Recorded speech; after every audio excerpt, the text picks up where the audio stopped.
Mark, do you want to give me a mic check? Sure. Mic check. Hello, hello, hello. Thank you. Okay.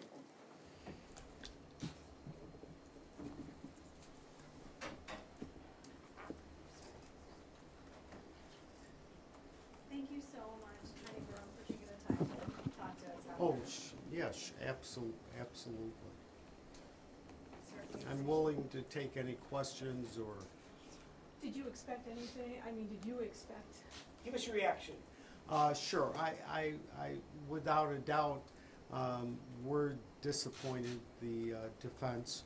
We certainly always have hope walking into any case. It doesn't matter what evidence may be accumulated against you or in favor of your client.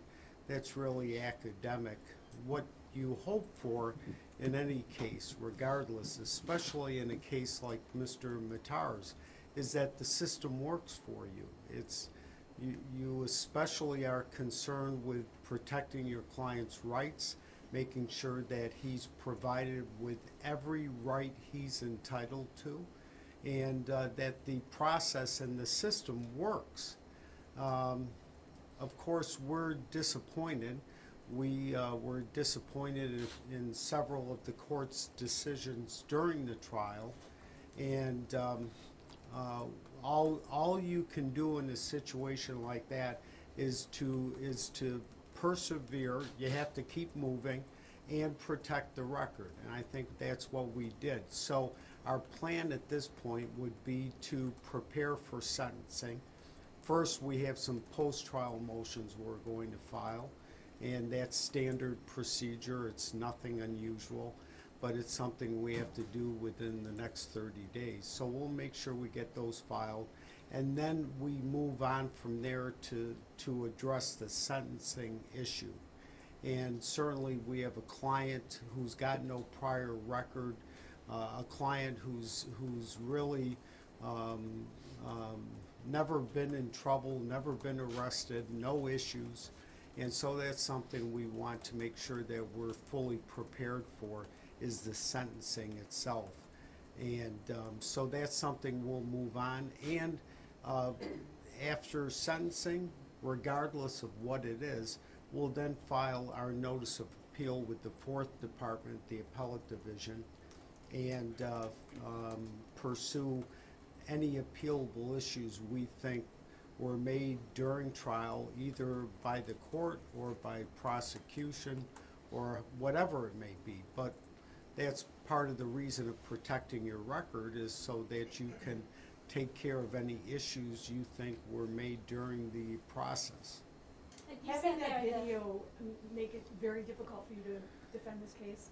Well, yeah, there's no question. The video, I think, was extremely damaging to Mr. Matar.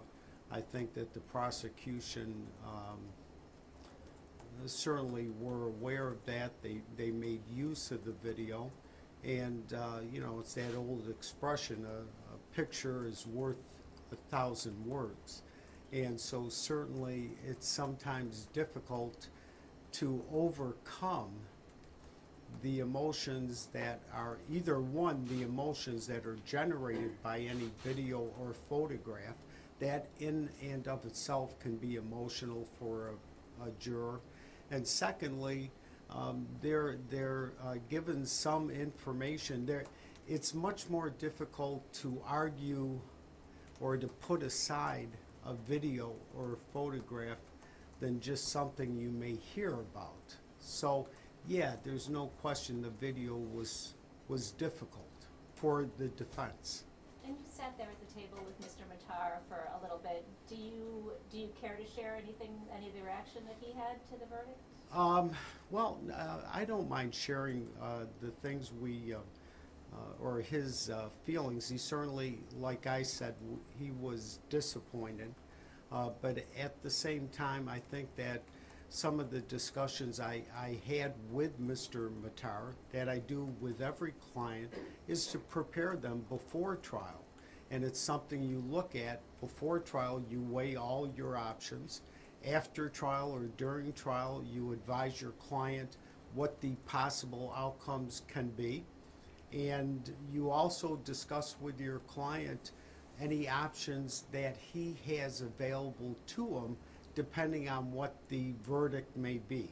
In this situation, it was a guilty verdict, so certainly I discussed with him previously on a number of occasions the appeal process and what we hope to achieve during the appeal itself.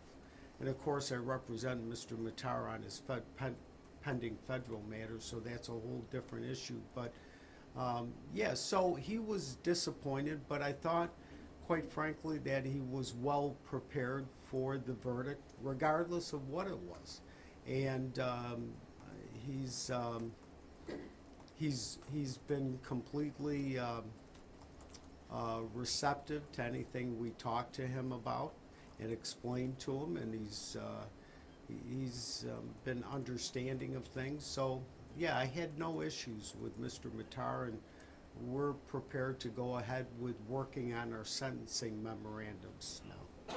With your grounds for appeal, which you discussed yesterday, you're feeling again that this should have been a charge of assault or not attempted murder. Will you still pursue that line of reasoning?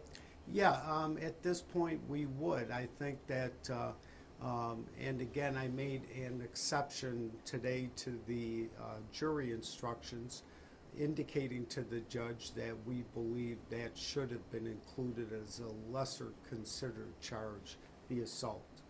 And certainly that's one of what we believe to be several issues that are appealable issues. And what you may learn or may not learn is there's a number of appealable issues that can do a number of different things on appeal. It could either perhaps reverse a decision, a conviction in this case.